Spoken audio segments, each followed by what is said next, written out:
इसको super power बनाने के लिए एक फर्टिलाइजर और डालना है, जिससे कि पौधों में ज्यादा फूल बनेंगे, कलियों का साइज बढ़ेगा और लगातार फूल देगा।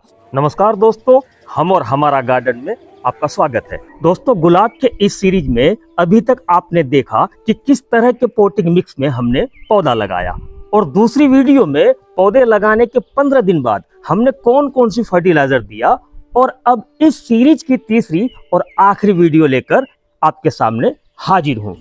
इस वीडियो में वो सभी जरूरी टिप्स और केयर बताऊंगा जिसकी आपको जरूरत है। अभी जो आप अपने स्क्रीन पर देख पा रहे हैं, इन गुलाब के पौधों को आज जब मैं वीडियो शूट कर रहा हूँ 40 दिन हो गया है, और 40 दिन के बाद हमारा पौधा कुछ इस तरह से दिखने लगा है। इससे पहले जो हमने पौधे लगाते वक्त जो कलियां थी या जो फूल था, वो फूल झड़ भी गया, उसको हमने काट भी दिए। इसके बाद भी कई सारे फूल खिले, और अब 40 दिन के बाद इस तरह का रिजल्ट आपको देखने को मिल रहा है। और अभी जनवरी का महीना चल रहा है, तो जाहिर सी बात है ठंड काफी बढ़ गई है। तो इस चीज को ध्यान में रखते हुए कोई भी फर्टिलाइजर देना है और गुलाब के पौधे की केयर करनी है। दोस्तों, आपने गुलाब पर बहुत सारे वीडियोस देखे हैं, और बहुत से लोगों को आपने ये कहते हुए सुना है 10 दिन में ये डाल दे ऐसा हो जाएगा, 15 दिन में वो डाल दे वैसा हो जाएगा।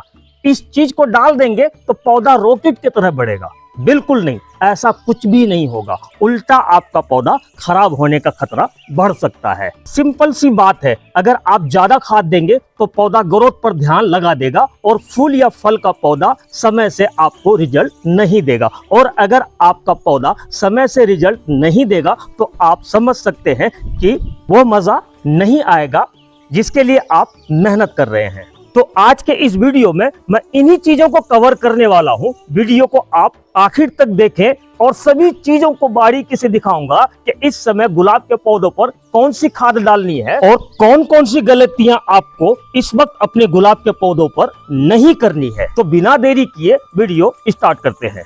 तो दोस्तों, मैंने लिया है ये 20 लीटर की पेंट की खाली बाल्टी, और इस पर हमें डालना है 10 लीटर पानी। ये प्लेन पानी 10 लीटर मैंने इसमें डाल दिया। अब इसके बाद जो चीज हमें डालनी है वो ये है सरसों की खली। तो 10 लीटर पानी हमने डाला इसमें। अब इसमें आधा किलो सरसों की खली हमें डालना है। आधा किलो सरसों की खली 10 लीटर पानी में हमने डाल दिया। इसके बाद इसको सुपर पावर बनाने के लिए एक फर्टिलाइजर और डालना है, जिससे कि पौधों में ज्यादा फूल बनेंगे, कलियों का साइज बढ़ेगा और लगातार फूल देगा। तो वो सुपर पावर वाली फर्टिलाइजर क्या है उसे दिखाता हूँ।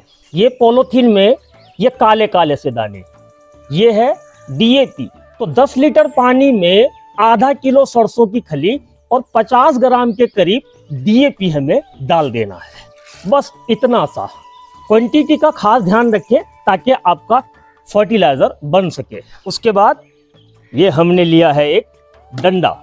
घबराए नहीं, मैं पौधों को कोई नुकसान पहुंचाने वाला नहीं हूं। असल में ये एक बांस की खपच्ची है। कई जगहों पर इसे बत्ती बोला जाता है, बेम्बू स्टिक, और ये पौधों को सपोर्ट देने में भी काम आता है। ये देखिए, इस तरह से हमने पौधों को सपोर्ट लगा रखा है बांस की खपच्ची बेम्बू स्टिक से। इससे हमें ऐसे हिला देना है या मिक्स कर देना है। उसके बाद इसे ढककर छाव वाली जगह पे, पूरी तरह से छाव ना हो, बस सेमी शेड हो, शेडी एरिया में 3 से 4 दिन के लिए रख देना है। ये हमारा आम का पेड़ है, तो मैं इसके नीचे रख दिया हूँ, जहां रोशनी तो आती है लेकिन धूप नहीं आता। ऐसे जगहों पर आपको रखना है। दिन में 1-2 बार बीच बीच में ऐसे चला दें, इससे आपका न्यूट्रिएंट वैल्यू ऐड होता रहेगा। सरसों की खली भिगाए हुए आज 3 दिन हो गया है, और फिर से एक बार मैं इसे चला देता हूँ। इसे 1 दिन और रखना है, जिससे कि हमारी सरसों की खली 4 दिन का हो जाएगा। तब तक के लिए मैं अपने पौधों की निराई गुड़ाई कर देता हूँ। इस तरह से आपको सभी पौधों की निराई गुड़ाई कर देनी है। ऊपरी लेयर में 1 इंच के करीब आप इसे गुड़ाई कर दें। सभी पौधों की मिट्टी की ऊपरी लेयर पर गुड़ाई करनी है, ये ध्यान रखें।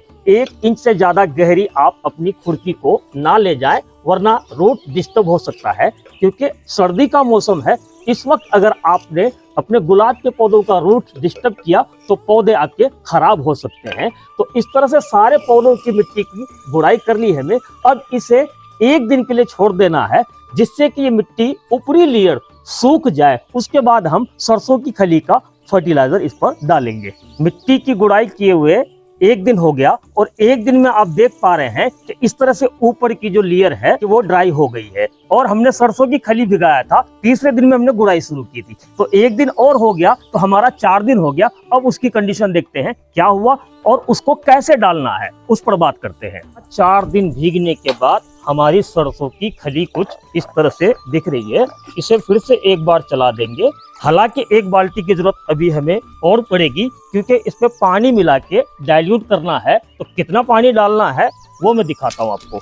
यहाँ पर मैं आपको कुछ सावधानी बताऊंगा जिसको ध्यान से देखना बहुत जरूरी है। इसे थोड़ा पीछे खींच लेता हूँ ताकि मुझे काम करने में आसानी रहे और आपको चीजें सही से दिखाई दे। ये खाली बाल्टी हमने लिया है, इसके ऊपर पतला कपड़ा या जाल का टुकड़ा आप रख लें, क्योंकि इससे ये सरसों की भीगी हुई खली को छानना है और छानना बहुत जरूरी है। मैं उस पर भी आगे बात करूंगा। अब इस पर ये भीगी हुई सरसों की खली को डाल के छान लेना है। सरसों की खली अगर बिना छाने डालेंगे तो पौधों की मिट्टी में फंगस लग सकते हैं। इस बात का ध्यान रखना आपको बहुत जरूरी है। इस तरह से छानने के बाद ये मोटे मोटे कण हमारे सारे कपड़े में आ गया है और ये प्योर लिक्विड बचा है, जिसको डालने से हमारे पौधे पूरी तरह से सुरक्षित रहेंगे। ये हमने फिर से 20 लीटर की खाली बाल्टी ले ली है, इस वाले बाल्टी में डाल देते हैं। जितना हमारा प्योर लिक्विड तैयार हुआ है 10 लीटर, इतना ही 10 लीटर प्लेन पानी इस पे ऐड करके अच्छी तरह से डाइल्यूट कर देना है। ये 20 लीटर की क्वांटिटी हो गई है और अब ये पौधों को देने के लिए पूरी तरह से रेडी है। तो देना कितना है, आप अपने पोट की साइज को देख लें और पौधे का साइज देख लें। 200 से 250 ml आप सभी गुलाब के पौधों को इस तरह से दे दे, क्योंकि ये ऑर्गेनिक फर्टिलाइजर है। ये गर्म खाद गुलाब के पौधे के लिए बेस्ट फर्टिलाइजर है। गुलाब के पौधे से बड़ी बड़ी साइज की कलियां और ज्यादा संख्या में फूल लेने के लिए इसकी मिट्टी एसिडिक होना जरूरी है, जिससे कि बेसल सूट्स निकल के आता है। और बेसल सूट्स क्या होता है, बेस से निकलने वाला जो सूट्स है वो बेसल सूट्स है। बेसल सूट्स में फूल की संख्या ज्यादा होती है और कई सारे ब्रांचेस निकालता है और जो कलियों की साइज होती है वो भी बहुत बड़ी होती है। जो अभी आप देख पा रहे हैं ये निकला हुआ बेसल सूट्स है और बेसल सूट्स के ऊपर आप देखें कि मल्टीपल ब्रांचेस निकाले हैं और इस पर कलियों का जो साइज है वो आप देख पा रहे हैं। कलियों का साइज बड़ा होगा तो इस तरह से फूल भी बड़े बड़े साइज के लगेंगे और लगातार फूल लगता रहेगा। तो इस तरह से हमने सभी पौधों पर सरसों की खली से बनाया हुआ लिक्विड फर्टिलाइजर डाल दिया। इसके आगे भी बहुत सारी टिप्स और बहुत सावधानियां जरूरी है, वीडियो पर आप बने रहें। मिट्टी को एसिडिक बनाने के लिए हमने लिया है ये 1 लीटर पानी और ये एक टुकड़ा व्हाइट सी दिखने वाली ये जो बार है असल में ये फिटकड़ी है। इस फिटकड़ी को इस पानी में मैंने डाल दिया और थोड़ी देर के लिए इसे इस तरह से बेम्बू स्टिक से थोड़ी देर चला देंगे या 10 मिनट इसे छोड़ देंगे। फिटकड़ी को इस पानी में भिगाने के बाद इस तरह से चलाने के बाद कुछ इस तरह से पानी का कलर हल्का हल्का चेंज हो गया है। अब इसे बाहर निकाल लेता हूं और इसे डालना कितना है, बस 150 ml ही डाल दे तो काफी है। सभी पौधों पर मिट्टी को एसिडिक बनाने के लिए फिटकड़ी का पानी डालना बहुत जरूरी है, जिससे कलियां मोटी मोटी होंगी और लगातार फूल देता रहेगा। दोस्तों अब आगे कुछ अहम और जरूरी टिप्स। ये जो अभी आप नीचे से ये निकलते हुए जो देख रहे हैं ये सूट्स, असल में ये शक्कर है, इस पर कभी फूल नहीं लगेंगे, तो इसे आपको जड़ से तोड़ के हटा देना है। ये ग्राफ्टिंग नोट है। इस ग्राफ्टिंग नोट्स के नीचे से जो भी सूट्स निकलता है वो जंगली निकलता है, उसे शक्कर कहते हैं, उस पर फूल नहीं लगते। तो सावधानी से इसे हटा लें। अगर आप इसे नहीं हटाएंगे तो सारा न्यूट्रिएंट्स ये पीता रहेगा और ऊपर इन कलियों में या यहाँ पर नए नए सूट्स आपके नहीं निकलेंगे तो फूल भी नहीं लगेगा। तो सावधानी से इसे निकालना बहुत जरूरी है। आप ये दूसरा पौधा देख रहे हैं, ये देखिए कि यहाँ पर ग्राफ्टिंग नोट है और नीचे कहीं से ये शक्कर निकला हुआ है।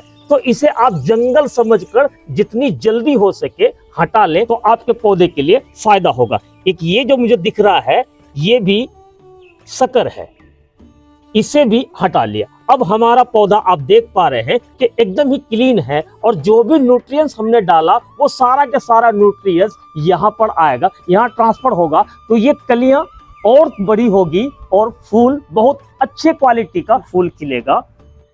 अब आगे क्या करना है, जहां गर्मियों के मौसम में हम पौधों की मिट्टी पे मल्चिंग करते हैं, वहीं सर्दियों में खास करके जब कड़ाके की सर्दी पड़ती हो तो पौधों को बिल्कुल साफ सुथरा रखें। यानी कि इसकी मिट्टी में जो पत्ते हो या जो फूल झड़ गया हो उन सब को हटा के रखना बहुत जरूरी है। मिट्टी क्लीन हो, वरना आपकी मिट्टी में फंगस लगने के चांसेस बढ़ जाएंगे। और जो फूल खिलकर इस तरह से झड़ रहा हो, इन फूलों को कट करके हटाना बहुत ही जरूरी है, वरना ये फूल जब तक रहेगा, ये न्यूट्रिएंट्स लेता रहेगा, तो इस तरह से नए शूट्स नहीं निकलेंगे और सारा न्यूट्रिएंट्स ये लेता रहेगा। तो इसको बीच बीच में आप हटाते रहें।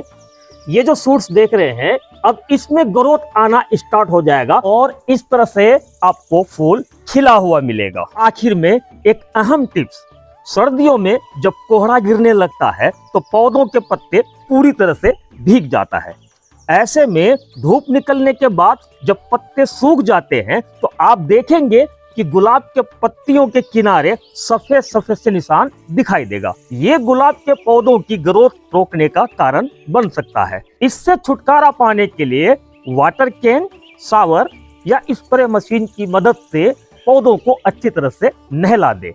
ध्यान रहे ये काम आपको सुबह धूप निकलने के बाद करना है, ताकि पूरे दिन का धूप लगने के बाद पत्ते फिर से सूख जाए।